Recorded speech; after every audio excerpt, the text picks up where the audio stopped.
All right, all right. What's going on, everybody? So this conversation is going to be for those that are interested in getting into non-technical roles at tech companies. There's a huge misconception that you need to be a coder, you got to be super technical, etc. I've been in tech since 2006, and I don't know how to code if my life depended on it.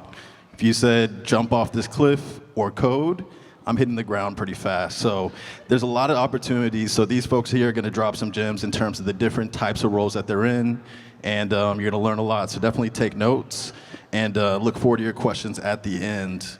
All right, cool. So let's get into it. So Dr. Lea Herbert, could you share some insights on how someone can... Actually, before we do that, I think it's important for you to understand their roles before we get into the questions. So let's go Amanda and then down. Just name your name and then what type of role are you currently in? Hi, everyone. My name is Amanda Jackson, and I'm a senior technology auditor at Comcast. Hello, everyone. My name is Mark Mosley. I am a customer success manager at ServiceNow. Good evening, everyone. I'm Dr. Lea Herbert. I'm a senior user experience researcher for the company YearUp.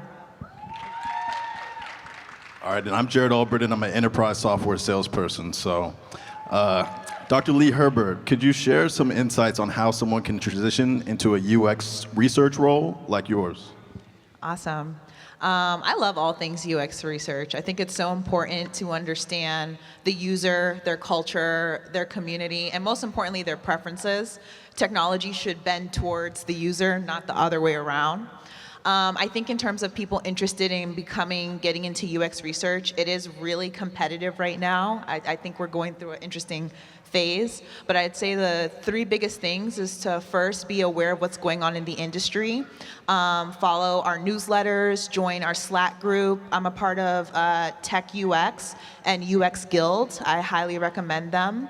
Also, social media and Instagram is really big. I have a UX tech blog at Fresh Progress Wellness, and I share updates in the field and different practices. And I also think getting a mentor and a sponsor, which was speaking really greatly today, and tap into your alumni network. When I was interviewing for my current company, I tapped into my college network and found another senior UXer that gave me the real deal. So when I interviewed, I was like, oh, this is easy, So definitely reach out to your alumni network. No, that's great advice. So Mark, when it comes to customer success management, what strategies would you recommend for someone looking to transition into this role? And that's a good question. So just to kind of level set, right now I do work for ServiceNow in a customer success role. I also worked for Microsoft in a customer success role, and also at Oracle and SAP as well. And I think the biggest thing is that you don't need to be technical to transition into customer success. You should utilize your unique skill sets, your expertise, and pivot to a customer success role. Customer success is literally you're just helping customers innovate using the technology. So that means you can be in nursing, you can be in construction, you can be in healthcare. Whatever your unique skill set is, make sure that you're utilizing your skill sets. And one of the biggest things I want to also let you guys know is that everything on your resume should align to the role and responsibilities that you are doing. Number two, I know a lot of people struggle on what they should put on a customer success resume. Look at other job descriptions, right? So it tells you the key words, and the biggest thing I like to tell people is that always show what you did, right? So that is the biggest thing. You want to speak to your accomplishments, what you did you save the company money? So those are just a few gems that I wanted to bring to the table. So. Yeah, and just to emphasize on what he said, if you are familiar with the technology, say you're in healthcare and you've used Epic for 10 years, applying for a customer success role for Epic is going to be a great fit because you understand what the customer needs because you were the customer. So just think of it that way as well. Amanda, when it comes to technology auditor, how can someone prepare and transition into that type of role? So I would recommend focusing on three different areas, which are technical skills, industry knowledge, and then soft skills. As it relates to your technical skills, although auditing is not a super technical skill where you're coding and things like that. You still need to have a great foundational knowledge of IT systems, technologies, software applications, and things of that nature. So just building a strong foundation around that so that you can actually understand what it is that you're auditing. And then as it relates to industry knowledge, the way that you audit a bank is not going to be the same way that you audit companies such as Comcast. So really understanding the industry, what its unique IT challenges are, and knowing how to assess the cybersecurity risks that are related to that. And then lastly, soft skills. You know, working in the tech industry, you still need to have great communication skills. The way that you may communicate audit findings to a senior vice president is going to be a little different than the way that you might convey audit findings to an engineering team that may want to get into the nitty-gritty of what the technical issues are. And then documentation. Documentation is a great skill set to have as you're navigating IT auditing, because you're going to have to write reports and other written communications that have to be sent out so that people can really understand the clear and concise reasons that you're auditing their systems, their business, and what the findings are. Just curious, what were you doing before you got into technology audit? So my first career, I was actually a social worker. I started out in child protective services in 2020, which was the height of the pandemic. I was ready to do something new, and coincidentally, there was like a lot of news articles about companies being hacked in the news cycle, and it kind of piqued my interest, and I went back to school for a master's in cybersecurity, and my career just kind of took off from there. My first role in the tech industry was a cybersecurity engineer. I did that for about a year and a half, and then realized, okay, this is not for me. I feel like the skills and strengths that I've developed as a social worker were best suited elsewhere, and that's how I landed into IT auditing. Okay, cool. And Mark, same question. What were you doing before customer success? So I actually started in sales, and that was a lot of people. When I don't say break into tech, I say you can pivot. So I started in sales. And I always say that is probably one of the best roles that you can be in to transition to customer success, because you understand the platform, you understand the technology, and you already have that customer-facing ability. I realized that I did not necessarily want to be in sales, so I stayed for about a year at Oracle. I then transitioned to a customer success role, and I've been doing that for the last 8 or 9 years. All right, cool. Same for you. What were you doing right before you got into your role? Yeah, so I was doing UX research for a med tech company, and I think going back to what Jarrett said, if you're transitioning, it's easier to do it in an industry you're familiar with and then pivoting to like the FANGs or the bigger companies than to just do a huge jump. So by trade, I'm a therapist. I'm a licensed therapist in Florida. I do supervision. I could diagnose, all that fun stuff. And it was much easier for me to transfer as a provider to a med tech company and then go from there into upward and onward. Yeah, the reason why I wanted to ask them that is just so if you're in the audience, you can relate to the fact that, all right, she was in social work and now she's a technology auditor for Comcast. Like, there is a realistic transition. It's not just we're on stage just kind of like selling dreams. Like, you can transition, but like we mentioned, industry-specific skills will help you transition faster. All right, so when it comes to non-technical roles in tech, what are some of the common misconceptions that you hear, or or maybe some misconceptions you had that when you got in there, you're like, okay, this ain't what I thought it was? I think I can touch very quick. I think for me, when I tell people I work in tech, they automatically think I'm a computer science major or I'm an engineer, and I said, no, my job is to make sure that these customers are utilizing the technology, and I'm keeping my customers happy. So I think that's one of the biggest misconceptions as well. I think the second thing is also how technical you need to be. Now, I will preface that you need to understand the technology, but you're going to understand the technology once you do the role. So, and I can kind of give you a quick example where I had to learn 4 different technologies. Yes, I was still doing customer success, but I also took advantage of the learning opportunities that was presented to me. And again, these certifications are very, very important. Again, you can't pick up the phone. I know a lot of people think that you can just because you have a customer service background, you can jump right in tech. No, you do need these certifications, and once you're in there, you want to make sure that you're, taking full advantage of the programs and learning enablement that your company might have.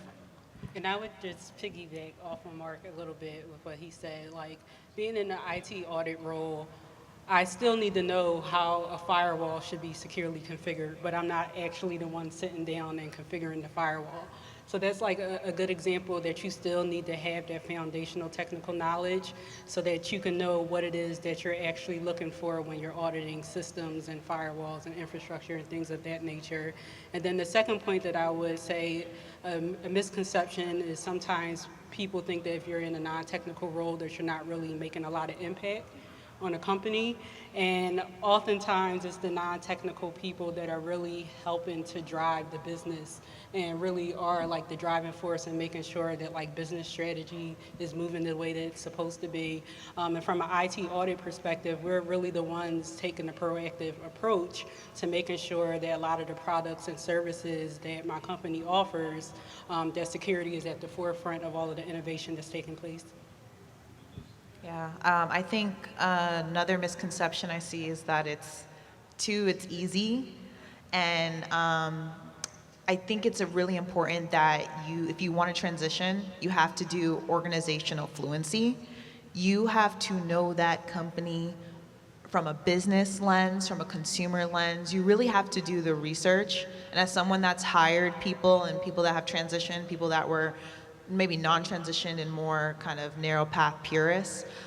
Some of the issues I see with people transitioning and interviewing is they just don't know the company. They don't know how we make money. They don't know our unique value proposition. They don't know what's happening economically in terms of some recent news with the company. Do the research and really come to the table when you're interviewing as someone that really understands the particulars of the company. I had done work prior with Airbnb, and one of my colleagues, we were leading the team, and he was asking them, how many of you guys attended our recent earnings report? And nobody rose their hand. And he was like, that's not good. We need to change that, right? Like, you're not just working on the product, you kind of are the brand of sorts. You have to kind of know what's going on. So I think that's a big issue I sometimes see. Yeah, for sure. And the impact part, I think that's great that you brought that up because like tech sales, software engineering, cybersecurity, all important roles, but tech sales, the company doesn't keep the lights on without tech sales.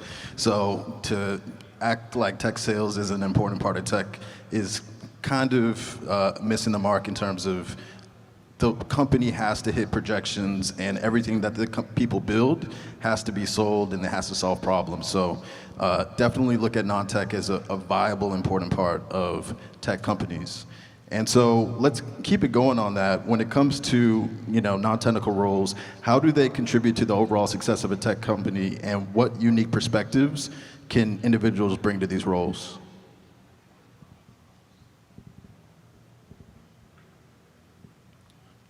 Did you get the question? Yeah. I was waiting to see who was going to hop in. Y'all don't like that question? I'll ask another one. Here's another one. All right, so what are some challenges that someone might face during their transition into the non-technical role, and how can they overcome them? I can jump in for that one. I would say with transitioning just in general, a lot of times people don't truly understand or they underestimate the transferable skills that they may have coming from a different industry, coming from a different role that can be applicable to whatever non-technical role that they're pursuing. So just really understanding and taking inventory of what your current skills and strengths are and how they can be applied to the tech industry and whatever non-technical role. I always recommend that when you're looking to make a pivot, that instead of just going out and getting certs and just learning a bunch of different skills, that you kind of reverse engineer your process, whereas you may look at the role that you're currently interested in, look at the job openings and look at the kind of skills and things that jobs are asking for, and then create your learning path based on that. I agree. I think another important thing is to really strive to be like in tech, they call it like a T-shaped professional. Broad at the base. So as a UX researcher, I understand design, I understand research, I understand project management, I understand all these other pieces. But be deep, which is like the long part of the T, in like one or two areas. And that's where like you even see it today where some people are like, I'm a Scrum Master, but my expertise is in X, Y, Z. That's how you kind of want to interview, as opposed to like, I'm a Scrum Master. Like, people like people that have depth in their positionality. So I think that's a big piece. And then when you're applying for roles, something I do that I think is helpful is I'll have the roles and responsibilities like in bullet points on like a T-chart on one side, and then the other side I'll have my accomplishments or like something that corresponds to that. So I'm matching each bullet point for point based on my experience, based on my task, based on what I do. And I always tell people sprinkle accomplishments in there, achievements, and have some statistics in there. People like numbers. And especially as you're going from, there's entry level, mid, senior, I'm senior role, they really want to see more of those like accomplishment pieces. How are you saving the company time, money, and resources? All right, cool. And then when it comes to the dynamic nature of the tech industry, how does that impact non-tech roles, and what unique challenges and opportunities does this present for individuals transitioning into these roles? Yeah, I think I can touch on that. So I think it's very important because in customer success, you're going to be working across many different organizations, right? So that could be with sales, that could be with marketing, that could be product development, program management, whatever. But I think the biggest thing is that understanding your skill sets, understanding your role, and how all of that aligns to the company mission. And I think at the end of the day, you know, you are there to support these customers, and you need to have these interpersonal skills. You need to be able to communicate, and you need to be able to work together as a team. So. Anybody else want to touch something? Yeah, I think something I would add onto it is, at least what I'm seeing right now in my field, AI, right? That's the hot topic, and it's kind of like a little political. People are either really for AI or really against AI. I would encourage you to really dive into it and really learn about the many pieces of it. I always tell people AI is not anything new. Every time we do spell check, that's AI. Every time we tap our card and we're getting financial transactions, that's AI. So it's been around. It's taken a new form with the generative piece. But as a researcher, I'm really more so taking the lens of ethical AI, right? And I started a new initiative, starting a task force at my company and really looking into where could we hit with the certain vectors of our strategic goals. So I would say with the dynamic natures and being in non-technical roles, don't be afraid of AI, but also see what initiatives you can add. When I got hired, I had my 30, 60, 90 plan, and most people are used to that in HR. And I told myself by 90 days, I want to start like 2 new initiatives. Like, I know the task, I know the culture of the company. Now at the 90-day mark, I want to make an impact.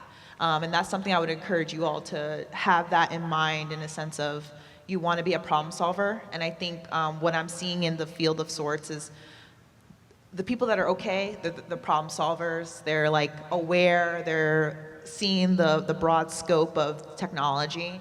And the people that are just doing their task, I'm seeing kind of them being a bit of a tough spot. And just to kind of add on a few things, you know, I was obviously able to work at Microsoft, Oracle, and SAP as well. So I was able to immerse myself in different technologies. Obviously, with the customer success role, you don't need to be super technical, but I always tell people, if you're able to get these certifications and get your company to pay for it, by all means, please, you know, take advantage of that. Yeah, for sure. So we have 10 minutes left, so I want to give a chance for anybody in the audience that'd like to ask the folks here how, any questions that you have, feel free to raise your hand, and I think somebody can get you the mic, right? Or not? Or you can just yell it out. You mentioned you worked in UX research. How big or important a theme is sustainability and accessibility, like people with alternate visual or audio capabilities in that area right now? Because you talk about all this fusion of outside skill sets and bringing them into these roles. So talked to a few people in UX, but just how important kind of are those two topics or measures right now in your field? Huge. Going back to the T-shaped thing I talked about before, if you want to make your specialty accessibility in UX, you'll be very profitable, and a lot of companies will want you. It's an area that even AI has not perfected in really hitting neurodivergence. And just my background as more psychology and being a licensed therapist, it's a huge need. In UX, we even do accessibility audits. So we'll look at a website, we'll look at an app, and even just process systems. So I would say it's a huge need. It's something that's taken into account and something we make a lot of assumptions towards. I went to Tokyo last year and I went to a UX conference there, and a colleague of mine was like, we did a study and we assumed that all the students had laptops. And then they realized that students didn't have laptops. They were doing it on their phone, and there was that like socio-emotional economic component that, was missed out on because we're just thinking about the product and our software, but we're not thinking about access, and we're not thinking about all these different moving pieces. So I would say it's a really big area within UX, and I think if you make that your vertical, you'll go far. This question's actually for the panel. As career transitioners, what were some of the things that you thought about to self-evaluate and understand when something wasn't right for you or when it was time to pivot? How do you stay resilient but also understand when it's time to stop and change course? So for me, starting out as a cybersecurity engineer, I did that for about a year and a half, and it was very challenging, especially coming from a social work background. It's a huge learning curve trying to dive headfirst into all of these technical concepts and learning how to use a lot of technical, softwares and tools and things of that nature. So I did give it about a year and a half, but then I began to realize, one, I was unhappy. Two, I didn't really feel like I was adding as much value as I could based on what I knew my strengths and my true interests were. So really just taking inventory of that within myself and exploring technology. The tech industry is huge. There's so many different domains that fall under technology. There's so many different roles. So really just exploring that, whether it was by going to networking events, talking to other people that were in different roles, and seeing what their experience was, that it was like, okay, I know that there's an area for me to pivot to, that I don't have to necessarily stay in engineering where I'm not happy and I'm not really operating at my full potential. I think another thing too is to do weekly reflections. That's a really big part of the company that I work for. So much so, my boss, every week, she's like, 1 to 5, how do you feel? Like what's your temperature, what's your thermometer this week? And at first it sounds kind of childish, like, oh, like, I don't know, but you do see a difference, like obviously this week I'm a 5, I'm in Philadelphia, so I'm pretty happy. And then sometimes I'm a 2, to be honest, right? And I think another thing is look at your performance, in tech, my job, we had to do a whiteboard when I was interviewing, we had to do a technical exam. Tech interviews are really long. For me, it took me 5 interviews to land my role. Compared to other industries where it's like, you have the certifications, we want you. So I think analyzing your performance, analyzing your impact, and then also just doing reflections on self. And just changing your social media, that helped me out a lot too.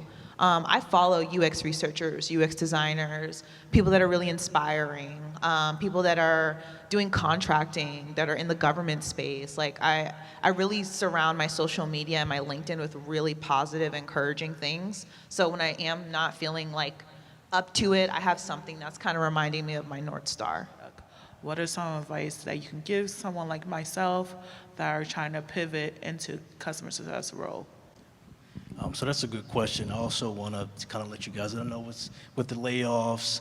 A lot of the layoffs really is a numbers game. Obviously, 2 and 3 years prior to COVID and different things like that, the competition probably wasn't as fierce. Obviously, with big FAANG companies, you're always going to have competition, but you also have to give yourself grace as well. I will say, don't try to overwhelm yourself with learning many different technologies, because again, I've been in customer success roles for the past 7 or 8 years. I'm still learning, but I would say to you, without being too cliche-ish, is that just keep pushing. The right opportunity will present itself. And to be very transparent, I got laid off from Microsoft. It took me 8 months to find a role. I worked at all the top companies, and I had to really realize that it wasn't necessarily me. It was just I needed to find the right opportunity at the right time. So I will say, keep praying, keep your head up, and the right opportunity will present itself, when need be. But again, always be a learner,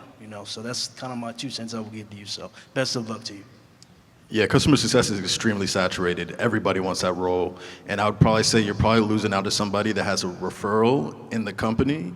And that's a cop-out. They're saying skill, but it's really, we know Mark, and Mark recommended this person, so we're gonna go with who Mark gave us. So utilize this opportunity to find references to refer you into the different companies. You'll have better luck, in my opinion. So thank you for the panel. I wanted to ask each of you is, what is the one strength you highlighted when you got into your first role transitioning into technology? So for me, coming from a social work background, particularly in child protective services, every day I was accessing risks.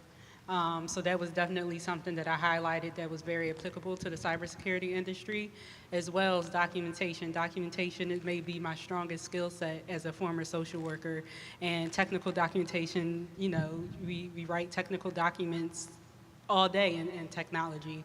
And then lastly, working on a multidisciplinary team, working with people from different departments, and they had different skill sets, but we're still ultimately working together to achieve a common goal. So those were maybe my 3 top transferable skills that were applicable to the tech industry. I think on my end too, something I did intentionally when I went in for my interview is I reminded myself there's the company, there's other researchers, and then there's me as a researcher, and what's my unique value proposition. For mine, I would say the 2 were being data-driven. I can find data, I can synthesize data fairly quickly. I'm mixed methods, which is pretty rare in UX. People are more qualitative or quantitative. Very few people are both at that vector. And I think another thing that I really stressed with the work that I do is I really triangulate the data. I could talk about statistics all day. I can talk about interviewing themes, things of that sort, but it takes a really strong researcher to make it actionable, to also understand feasibility, right? We know our business has gone through these changes. We know right now we're trying to get this big grant from Biden. All these different things are happening. So I think sometimes having that feasibility lens is big. And I kind of led with that. I was like, you can get researchers that are going to give you the tangibles, but I'm going to deliver this. Yeah, so thank you everybody for coming and being attentive, taking notes. Thank you to the panel. Give it up to them. And I recommend that you go to the schedule and connect with each of us on LinkedIn and talk to us about how can you get referred into our companies. Yes. All right, thank you.